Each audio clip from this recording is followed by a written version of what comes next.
Bueno, aquest quart congrés pel Partit Comunista del Poble de Catalunya representa un avenç significatiu, sobretot en la praxi política, en la necessitat d'articular-nos en la lluita de masses, articular-nos en la lluita al carrer.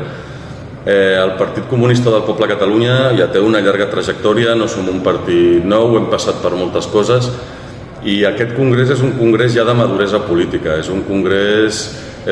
on ens estem plantejant com lluitar més i millor, enfocat no només en debats teòrics i en debats filosòfics, sinó que el fil fonamental és com lluitem més i millor al carrer, com ens articulem com a comunistes a les lluites al carrer, a la lluita sindical, a la lluita antiimperialista, a la lluita veïnal, a la lluita dels pensionistes, a la lluita per l'educació pública, a la lluita per la vivenda, i com, a més, a l'interior ens organitzem millor. Amb la qual cosa d'aquest congrés esperem sortir amb una línia política a l'ofensiva, amb una línia política de lluita,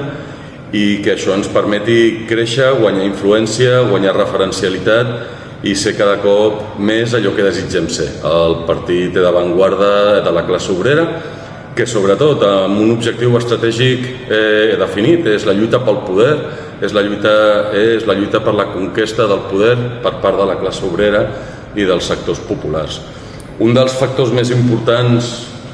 que este és mi llibre, però un dels factors més importants i de les lluites més importants que tenim ara és la lluita contra l'imperialisme, és la lluita per la pau, és la lluita contra el rearmament, és la lluita de solidaritat amb la resistència dels pobles, és la lluita contra el sionisme, contra el feixisme. Aquestes lluites han de prendre avui un caràcter protagònic, un caràcter decisiu en l'articulació de les lluites populars i amb una forma transversal. No es pot entendre la lluita contra la guerra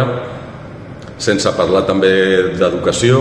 sense parlar de la nostra indústria, de com s'està situant la indústria catalana al servei de la guerra, amb la qual cosa tenim un llarg camí, tenim llargues lluites i d'aquest congrés sortim amb moltes energies.